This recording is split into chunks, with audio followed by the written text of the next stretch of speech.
To this day, there's still a dogmatic approach that aromatase inhibitors are the devil, and you should never ever, under any circumstances, use them for your testosterone or hormone replacement therapy protocol, or even full-blown steroid cycles. While I do understand that the side effects commonly associated with aromatase inhibitors are basically identical to the adverse effects experienced by postmenopausal women, in both cases, serum estradiol levels are completely bottomed out. But when conservative dosages of AIs are studied in men on hormone replacement therapy and serum estradiol levels are maintained within normal parameters, it seems that AIs are reasonably well tolerated. Now don't worry, I'm still going to throw you a bone and teach you exactly how to manage your serum estradiol levels with over-the-counter supplements and ancillaries, which are technically not aromatase inhibitors.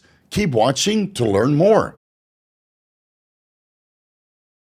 Vigorous Steve here. Alright, so let me briefly explain how traditionally used medical aromatase inhibitors actually work. There's two classifications. There's the reversely binding aromatase inhibitors, which temporarily enter the aromatase enzymes and prevent aromatazable compounds like testosterone, nandrolone, trestrolone, and methendienone, better known as dianabol, from converting into estradiol, 7-alpha methylestradiol, or methylestradiol, both of which seem to be metabolism resistant and potentiate similar or even greater affinity for the estrogen receptors as estradiol does. And once these aromatase inhibitors exit from the aromatase enzymes after a certain period of time, they are reversely binding.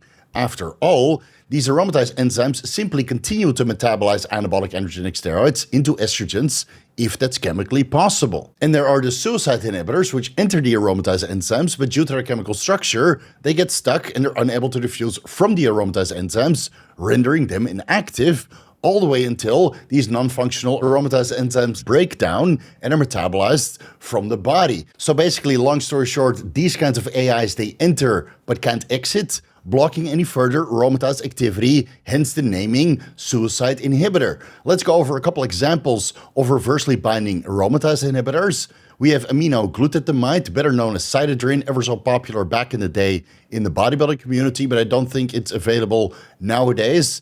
Anastrozole-Arimidex, boldenone equipoise and some of its metabolites, 1-androstenedione, abbreviated to 1-AD, androstadiene-dione, abbreviated to ADD, but it's probably not the ADD that some of you are diagnosed with, and dihydroboldenone, abbreviated to DHB, dihydrotestosterone, DHT, drostanolone, mastrone, and perhaps some of its metabolites, methanolone, better known as primobolan, and perhaps some of its metabolites, some of which are formed through biotransformation, but we're not entirely sure if the human body also produces these exact same metabolites, mescalinone, proviron, and some of its metabolites potentially, glucophage, metformin, more on this later, letrozole, Femara, tamoxifen, Nolvadex metabolite, norendoxafen, very potent aromatase inhibitor, albeit reversely binding, as well as some of the stimulatory, psychoactive, and nootropic compounds found within tobacco products, nicotine, anabasine, and cotinine.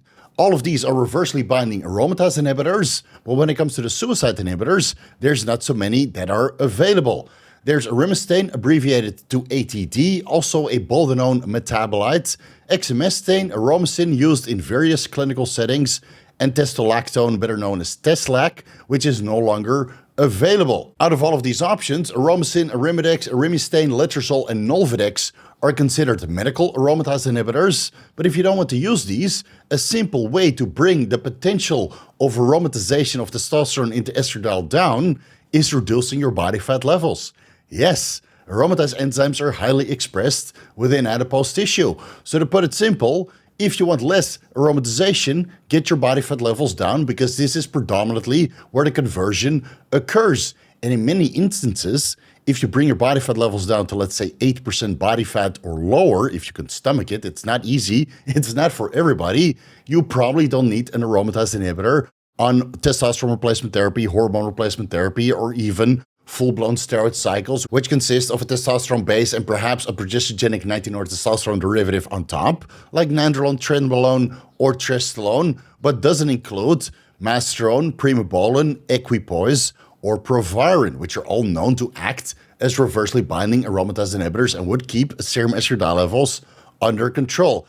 Again, the dose is the poison here, so if you ramp up your exogenous testosterone and combine that with nandrolone or trastolone, then you might still get a heavy amount of aromatization, and serum estradiol levels might still end up sky high, even if your body fat levels are nice and low. That being said, aromatase enzymes are also expressed in the intestinal tract. So if you take your DHEA or pregnenolone or Dianabol orally, it might be better to take that sublingually instead and bypass the aromatase enzymes which are present within the gut. Right? Obviously, DHEA, pregnenolone, and Dianabol will convert into estradiol or methyl estradiol if you take them through the conventional route.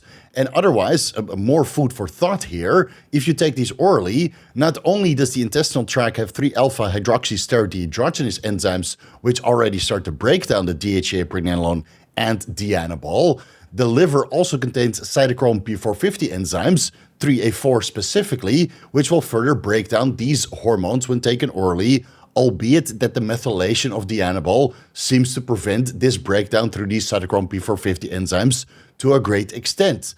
Taking these oral steroids or neurosteroids sublingually greatly bypasses its potential for aromatization. Daily subcutaneous microadministrations is also advised for your injectable aromatizable steroids for the most stable serum concentrations. Now you have to keep in mind that not all carrier oils absorb the same from the subcutaneous injection depot.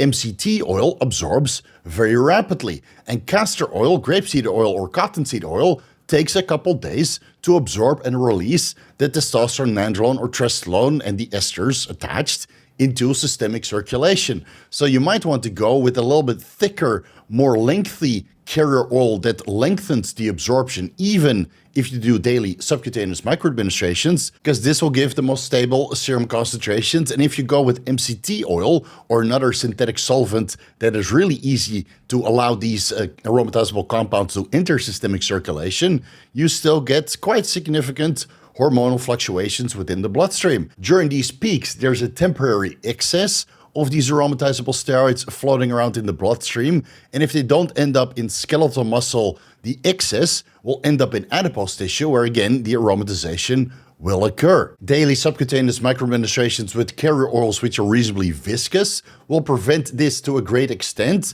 and of course keeping the dosages nice and moderate, low and effective but not side effect inducing, will help a lot.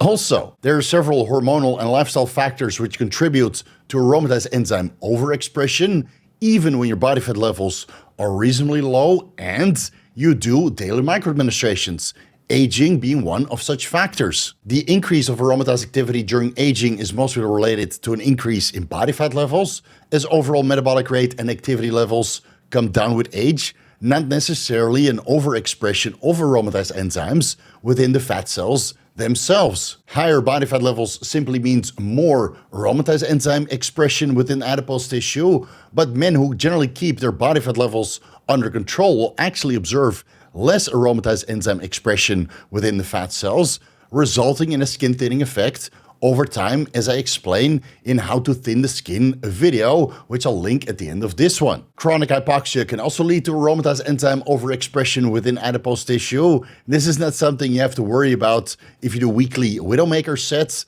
or 100 reps on the leg press at the end of your leg day. But if you climb Mount Everest or you're a deep sea diver, then you might experience chronic hypoxia resulting in elevated serum estradiol levels, which can also lead to chronic inflammation, which is also associated with chronic hypoxia. Genetic polymorphisms and epigenetic factors can contribute. High saturated fat intake can contribute to aromatase enzyme overexpression, but it seems that healthy fat sources can actually inhibit the aromatase enzymes and lower serum estradiol levels, or contribute to healthy serum estradiol levels downstream, right? More on this later on. Regular alcohol consumption can contribute, partially due to the phytoestrogens that some alcoholic beverages contain. Also, more on this later. Insulin resistance and obesity with chronically elevated insulin levels can all contribute to aromatase enzyme overexpression, in which case adipose tissue is, well, potato-like anyway. Inflammatory prostaglandins could be potentially mediated by trenbolone acetate. So If you're worried about aromatase enzyme overexpression, maybe forego the trembolone acetate if you suffer from trend cough, which can potentially induce severe high levels of these inflammatory prostaglandins. Chronic inflammation overall, whether that's from diet or lifestyle choices or inflammatory carrier oils, it's best to avoid all of it. Corticosteroids, whether that's endogenously produced or exogenously administered, elevated cortisol or corticosterone levels are not good for aromatase enzyme expression within adipose tissue. And then there's polycystic ovarian syndrome, endometriosis, and hormone-sensitive cancers, but that's not something my audience has to worry about. 5-alpha reductase inhibitors like finasteride or dutasteride can also be problematic, as they reduce the conversion of testosterone into dihydrotestosterone, which then increases the potential of testosterone converting into estradiol. Besides that, DHT actually acts as a reversely binding aromatase inhibitor and blocks estrogen-mediated gene transcription, reducing or limiting estrogenic side effects even when serum estradiol levels are somewhat elevated. So not only do 5-alpha reductase inhibitors increase serum estradiol levels, they also make you more susceptible to estrogenic side effects compared to men who have normal DHT levels. And keep in mind, based on medical inserts, you can easily read that finasteride or dutasteride are commonly associated with erectile dysfunction and gynecomastia, which are heavily correlated with elevated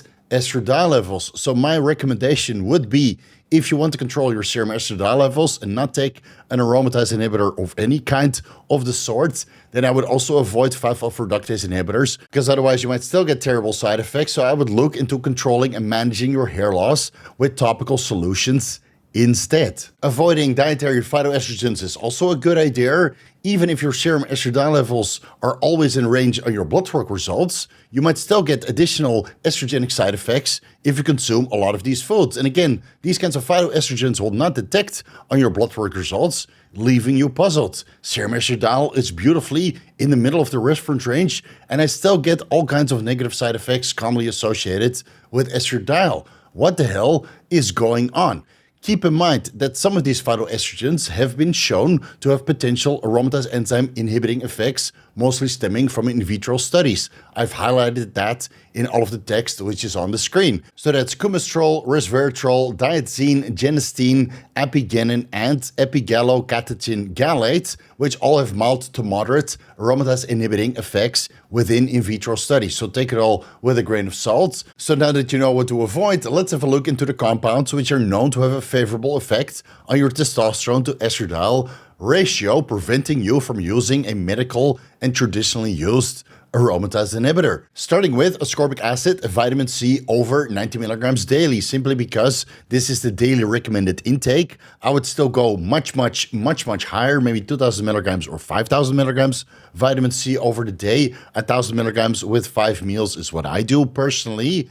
Vitamin C has been studied as an adjuvant therapy with letrozole in human breast cancer studies, and it was shown to inhibit the aromatase enzymes in vitro placental tissue. Now, the beneficial effects are probably stemming from vitamin C's antioxidant effects. Again, it has a synergistic effect with letrozole regarding anti-cancer properties. It might lower serum estradiol levels minutely, but since it's such a great antioxidant and has a boatload of additional benefits, including helping with collagen deposition within skeletal muscle and other parts of the body, including connective tissue, I would still ramp up the vitamin C reasonably high, and any beneficial effect that you get on lowering serum estradiol levels, I would take as a positive side effect. Diethyl-methane, abbreviated to DIM, 100 milligrams in the morning and 100 milligrams in the evening, 200 milligrams total over the day. Diethyl-methane helps with the balance between estrone and estradiol. So if you take exogenous testosterone or hormone replacement therapy, and all of this testosterone is converting into estradiol, but your estrone levels are dropping, then why don't we metabolize some of this additional extra estradiol into estrone? And now we have a perfectly balanced estrone to estradiol level, and lowering this estrogenic burden that you would get from estradiol levels being elevated. There is some scientific evidence that dinomethane and some of its metabolites block the androgen receptors within the prostate tissue, and again, stemming from in vitro studies. So you might not want to take dinomethane if you're really after androgen receptor upregulation and get the most anabolic effects out of all the anabolic androgenic steroids that you're taking. I've personally used dinomethane for very long periods of time alongside my steroid cycles and never noticed diminishing returns of the steroid cocktail that I was taking. Still, scientific evidence is scientific evidence. Citations down below for further research. And you can look into berberine over 500 milligrams daily, preferably before bed, because it helps with insulin sensitivity, which might make your fasted cardio the next day a little bit more beneficial for fat loss purposes. And when your body fat levels go down, the aromatase enzyme expression within adipose tissue also goes down, lowering the potential for aromatization. Win-win. Okay, so it's been studied as an adjuvant therapy with letrozole or tamoxifen in human breast cancer studies, and it was shown to enhance their anti-cancer effects, but this is all stemming from in vitro studies. So there's no human subjects where berberine was administered with letrozole or tamoxifen showing that serum estradiol levels go down, but it might potentially lower estradiol levels by disturbing sex hormone synthesis. Is that the conversion of testosterone into estradiol-lowering aromatase enzyme potential? That I'm not entirely sure about based on the limited scientific evidence that we have access to. And you can look into calcium deglucarate, which works great for overall detoxification at 500 milligrams morning and evening, 1,000 milligrams total over the day. It prevents glucuronidase enzymes from recycling glucuronidated estrogens, phytoestrogens, or estrogen metabolites, which are otherwise marked for excretion through the liver and the kidneys. So if you supplement with calcium deglucarate, you prevent the recycling of these estrogens or phytoestrogens that you're trying to excrete from the body. You can look into dichloroinositol at 500 milligrams to 1,000 milligrams morning and evening, a total of 1,000 milligrams to 2,000 milligrams daily. It has been shown to downregulate the aromatase enzymes within adipose tissue, mostly in obese men. Citations down below in case you want to read it. I ran up to 2,000 milligrams dichloroinositol daily, albeit that I'm not obese, so I did not get the desired results. Still, scientific evidence is quite compelling, so if you're a little bit overweight and you can't get your body fat levels down, this is probably the first supplement you can look into to downregulate aromatase enzyme expression within adipose tissue and thus lower serum estradiol levels over time. You can look into glucophage, metformin, which has been studied as adjuvant therapy alongside anastrozole within in vitro human breast cancer cells, and it was shown to inhibit the aromatase enzymes quite potently. Now, the scientific evidence isn't very conclusive. I can't say that I've noticed anybody get their serum estradiol levels under control by supplementing with glucophage metformin, even at 2,000 milligrams over the day. The gastrointestinal upset that you might get from that, it could be quite severe. So personally, I would say that that's not worth it. But maybe if you combine 500 milligrams berberine with 500 milligrams metformin before bed, you might get a slight reduction in serum estradiol, which could move the needle from having poor libido and gynecomastia symptoms to having good libido and no gynecomastia symptoms, which would be a win-win, obviously. Melatonin, over 3 milligrams daily, can actually inhibit the aromatase enzymes within in vitro breast cancer cells, and it is 1,000 times more potent than resveratrol in its aromatase inhibiting effects. And there's always nicotine gum, over 3 milligrams daily. Now, it hasn't really been studied within nicotine gum. I already made a separate deep dive on how cigarette smoking or cigar smoking can actually act as a testosterone booster by preventing the conversion of testosterone into estradiol and thus raising serum testosterone levels in non-enhanced individuals. Give that video a watch. It's quite compelling, quite interesting. Just making a case to occasionally smoke a cigar or take nicotine gum or nicotine patches, which provide nicotine, obviously, and its metabolites, anabasine and cotinine, which all have aromatase inhibiting effects. And now my favorite method on this list, tadalafil Cialis, 5 milligrams upon waking daily, because it has such a long active life. I just made a tadalafil deep dive where I showed that tadalafil, 5 milligrams daily, but not 20 milligrams on demand, right? For erectile quality and overall pumps in the gym, if you go up that high, you have to dose tadalafil 5 milligrams daily every single day for serum estradiol levels to come down and improve the ratio between total testosterone and estradiol, even though total testosterone levels might come down slightly as well, because androgen receptor content within skeletal muscle also goes up. And where do you want this testosterone to be? Floating around in the bloodstream bound to albumin or sex hormone-binding globulin, or on the androgen receptor potentiating anabolism and all the good things associated with testosterone, right? Tadalafil is a very potent reducer of estradiol levels in serum. Whether that comes from aromatase inhibition, that I'm not entirely sure, but it's still worthy of looking into. And then there's zinc, over 11 milligrams daily, which is the daily recommended intake for zinc. Most men would get more than 11 milligrams zinc over the day, coming from their dietary sources or their multivitamin. Usually most men get 25 milligrams per day or more. In cases of zinc deficiency, serum estradiol levels tend to rise. Zinc lowers estradiol's affinity for the sex hormone-binding globulin and thus potentially increases estradiol metabolism or glucuronidation, marking it for excretion. Long story short, serum estradiol levels will remain under control or might even lower slightly if zinc levels within the body are always sufficient, right? Scientific evidence down below in case you want to read it. And there are several flavonoids, phytoestrogens, or other kinds of compounds which have known aromatase inhibiting effects, mostly stemming from in vitro studies performed on human breast cancer cells or various animal models. If these kinds of compounds were so beneficial, you would expect them to be included in over-the-counter test boosters or estrogen balance supplements aimed towards women, which none of them truly are. So take it all with a grain of salt. Mild to moderate aromatase enzyme inhibition might be expected, but how much of these in combination or solo to have a tangible lowering effect on serum estradiol levels, I can't entirely say. Right, we're looking for real-world practical application, and for that, I would look into diethylmethane, calcium diglucarate, dechloroinositol, perhaps metformin, melatonin, nicotine gum, tadalafil, and zinc instead.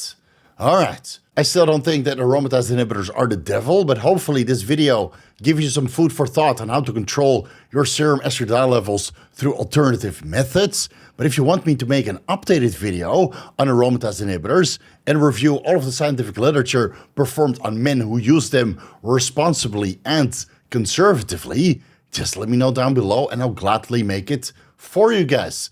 For now, I'll leave it here. Thank you guys so much for watching. You can find everything that I'm associated with down below in the YouTube description section. Follow me on Instagram and TikTok at VigorSteve. Vigorous crew, you guys know what to do. A aromatase inhibitor frontable bicep for you guys. Yes, I'm running 12.5 milligrams aromasin Monday, Wednesday, Friday, and just look at the gains. I mean, it speaks for himself, and my blood work parameters are actually pretty good. So I would say, don't worry about it, but alternatives are always nice to know about. Thank you guys so much for watching, and I'll see you in the next video.